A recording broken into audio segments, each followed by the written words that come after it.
بسم اللہ الرحمن الرحیم۔ خلاصہ قرآن پارہ نمبر 24۔ ناظرین، پارہ نمبر 24 کا آغاز سورہ الزمر کے بقیہ حصے سے ہوتا ہے، جس میں توحید، اللہ کی رحمت اور قیامت کے مناظر کو انتہائی مؤثر انداز میں بیان کیا گیا ہے۔ اس کے بعد سورۃ المؤمن، جس میں اللہ کی صفات، ملائکہ کی دعاؤں اور خاص طور پر آل فرعون کے ایک مومن بندے کے ایمان افروز واقعے کا تفصیلی تذکرہ ہے۔ پارے کے آخر میں سورہ حامی میں سجدہ ہے، جو کائنات کی تخلیق اور استقامت کی اہمیت کو اجاگر کرتی ہے۔ ناظرین، پارے کے شروع میں اللہ تعالیٰ فرماتا ہے کہ پھر اس شخص سے بڑا ظالم اور کون ہوگا جس نے اللہ پر جھوٹ باندھا اور جب سچائی اس کے سامنے آئی تو اسے جھٹلا دیا۔ اللہ تعالیٰ اپنے بندے کو تسلی دیتے ہوئے پوچھتا ہے کہ کیا اللہ اپنے بندے کے لیے کافی نہیں ہے؟ یہ لوگ اس کے سوا دوسروں سے تم کو ڈراتے ہیں، حالانکہ اللہ جسے چاہے گمراہی میں ڈال دے، اسے کوئی راستہ دکھانے والا نہیں۔ پھر اللہ اپنے گناہگار بندوں کو امید کا ایک عظیم پیغام دیتا ہے کہ اے نبی کہہ دو کہ اے میرے بندو، جنہوں نے اپنی جانوں پہ زیادتی کی ہے، اللہ کی رحمت سے مایوس نہ ہو جاؤ۔ یقیناً اللہ سارے گناہ معاف فرما دیتا ہے، وہ تو غفور اور رحیم ہے۔ اس کے بعد قیامت کا نقشہ کھینچا گیا ہے کہ زمین پوری کی پوری قیامت کے روز اس کی مٹھی میں ہوگی اور آسمان اس کے دستے راست میں لپٹے ہوئے ہوں گے، اور اس روز سور پھونکا جائے گا اور وہ سب مر جائیں گے جو آسمانوں اور زمین میں ہیں، سوائے ان کے جنہیں اللہ زندہ رکھنا چاہے۔ پھر ایک دوسرا سور پھونکا جائے گا اور یکا یک سب کے سب اٹھ کر دیکھنے لگیں گے۔ زمین اپنے رب کے نور سے چمک اٹھے گی، کتاب اعمال لا کر رکھ دی جائے گی، انبیاء اور تمام گواہ حاضر کر دیے جائیں گے اور لوگوں کے درمیان ٹھیک ٹھیک حق کے ساتھ فیصلہ کر دیا جائے گا۔ پھر وہ لوگ جنہوں نے کفر کیا جہنم کی طرف گروہ در گروہ ہانکے جائیں گے، یہاں تک کہ وہ جہاں پہنچیں گے تو اس کے دروازے کھولے جائیں گے اور جہنم کے اہلکار ان سے پوچھیں گے کیا تمہارے پاس تم ہی میں سے رسول نہیں آئے تھے؟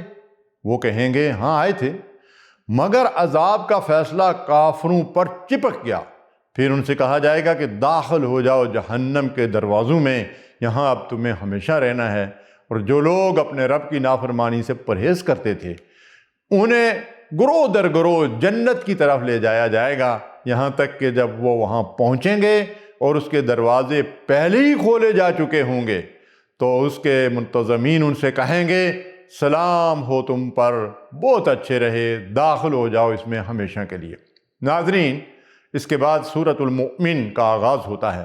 اللہ تعالیٰ فرماتا ہے کہ اس کتاب کا نزول اللہ کی طرف سے ہے جو زبردست ہے، سب کچھ جاننے والا، گناہ معاف کرنے والا اور توبہ قبول کرنے والا ہے، سخت سزا دینے والا اور بڑا صاحب فضل بھی ہے۔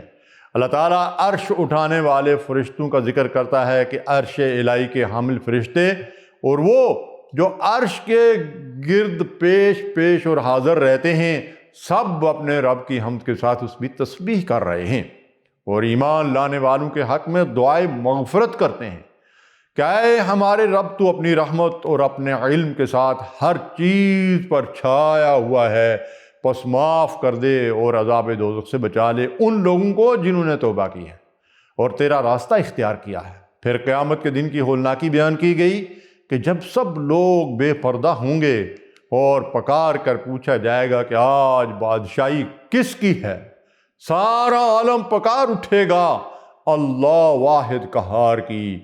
اس صورت میں حضرت موسیٰ علیہ السلام اور فرعون کا قصہ ایک خاص زاویے سے بیان ہوا ہے۔ ہم نے موسیٰ کو فرعون اور حامان اور قارون کی طرف اپنی نشانیوں کے ساتھ بھیجا، مگر انہوں نے کہا یہ ساحر ہے، کذاب ہے۔ پھر جب وہ ہماری طرف سے حق ان کے سامنے لے آیا تو انہوں نے کہا جو لوگ ایمان لا کر اس کے ساتھ شامل ہوئے ہیں ان سب کے لڑکوں کو قتل کرو۔ ایک روز فرعون نے اپنے درباریوں سے کہا کہ چھوڑو مجھے، میں اس موسیٰ کو قتل کیے دیتا ہوں اور پکار دیکھے یہ اپنے رب کو۔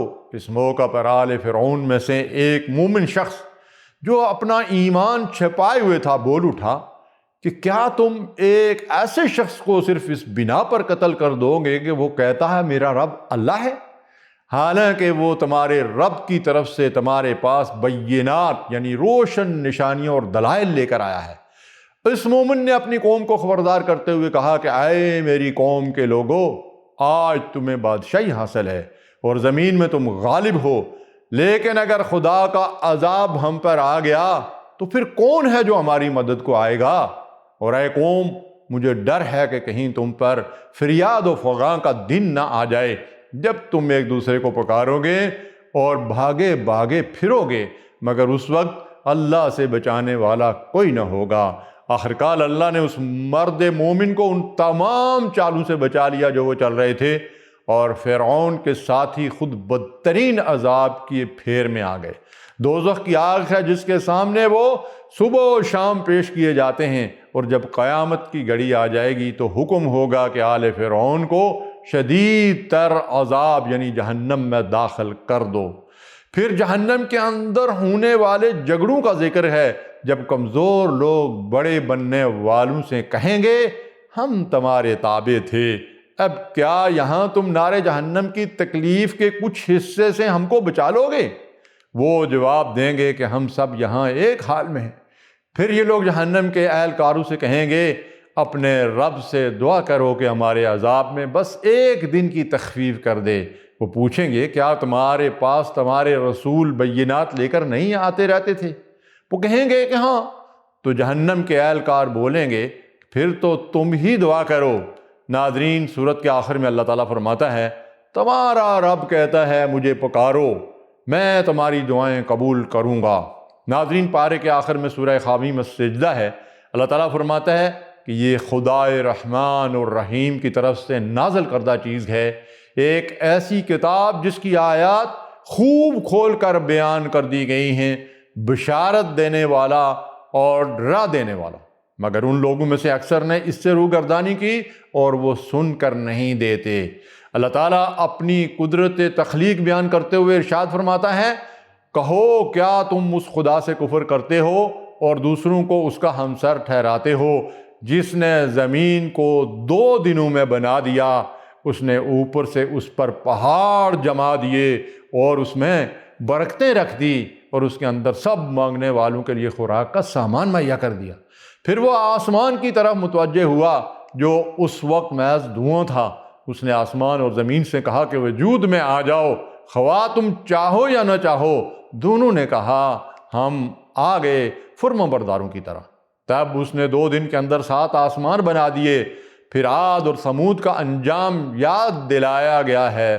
عاد کا حال یہ تھا کہ وہ زمین میں کسی حق کے بغیر بڑے بنے بیٹھے تھے اور کہنے لگے کہ کون ہے ہم سے زیادہ زور آور۔ آخرکار ہم نے چند منحوس دنوں میں سخت طوفانی ہوا ان پر بھیج دی۔ رہے سمود تو ان کے سامنے ہم نے رائے راست پیش کی، مگر انہوں نے راستہ دیکھنے کے بجائے اندھا رہنا پسند کیا۔ آخر ان کے کرتوتوں کی بدولت ذلت کا عذاب ان پر ٹوٹ پڑا۔ اور ذرا اس وقت کا خیال کرو جب اللہ کے یہ دشمن دوزخ کی طرف جانے کے لیے گھیر لائے جائیں گے، پھر جب سب وہاں پہنچیں گے تو ان کے کان اور ان کی آنکھیں اور ان کے جسم کی کھالیں ان پر گواہی دیں گی کہ وہ دنیا میں کیا کچھ کرتے رہے ہیں۔ وہ اپنے جسم کی کھالوں سے کہیں گے کہ تم نے ہمارے خلاف کیوں گواہی دی؟ وہ جواب دیں گے کہ ہمیں اسی خدا نے گویائی دی ہے جس نے ہر چیز کو گویا کر دیا ہے۔ ناظرین، پھر اللہ تعالیٰ استقامت والوں کی جزا بیان کرتے ہیں کہ جن لوگوں نے کہا کہ اللہ ہمارا رب ہے، پھر وہ اس پر ثابت قدمی کے ساتھ جمے رہے، یقیناً ان پر فرشتے نازل ہوتے ہیں اور ان سے کہتے ہیں کہ نہ ڈرو نہ غم کرو اور خوش ہو جاؤ، اس جنت کی بشارت ہے جس کا تم سے وعدہ کیا گیا ہے۔ ہم اس دنیا کی زندگی میں بھی تمہارے ساتھی ہیں اور آخرت میں بھی۔ اللہ تعالیٰ اخلاق کی تعلیم دیتے ہوئے فرماتے ہیں نیکی اور بدی یکساں نہیں ہیں، تم بدی کو اس نیکی سے دفع کرو جو بہترین ہو، تم دیکھو گے کہ تمہارے ساتھ جس کی عداوت پڑی ہوئی تھی وہ جگری دوست بن گیا ہے۔ اور یہ صرف نصیب نہیں ہوتی مگر ان لوگوں کو جو صبر کرتے ہیں۔ اے ہمارے رب، ہمیں اپنی رحمت سے مایوس ہونے سے بچا، ہمیں ان لوگوں میں شامل فرما جو کہتے ہیں کہ اللہ ہمارا رب ہے، پھر اس پر ثابت قدم رہتے ہیں۔ اے اللہ ہماری موت کے وقت ہم پر رحمت کے فرشتے نازل فرما جو ہمیں جنت کی بشارت دیں، ہمیں جہنم کی آگ اور وہاں کی رسوائی سے بچا لے۔ اے پروردگار ہمیں آل فرعون کے مومن کی طرح حق بات کہنے اور اس پر ڈٹ جانے کی توفیق عطا فرما، ہمیں بدی کا بدلہ نیکی سے دینے کا حوصلہ عطا فرما اور ہمیں صبر کرنے والوں میں شامل فرما۔ اے غفور اور رحیم ہماری توبہ قبول کر لے اور ہمیں اپنی رحمت کے سائے میں جگہ عطا فرما۔ آمین یا رب العالمین۔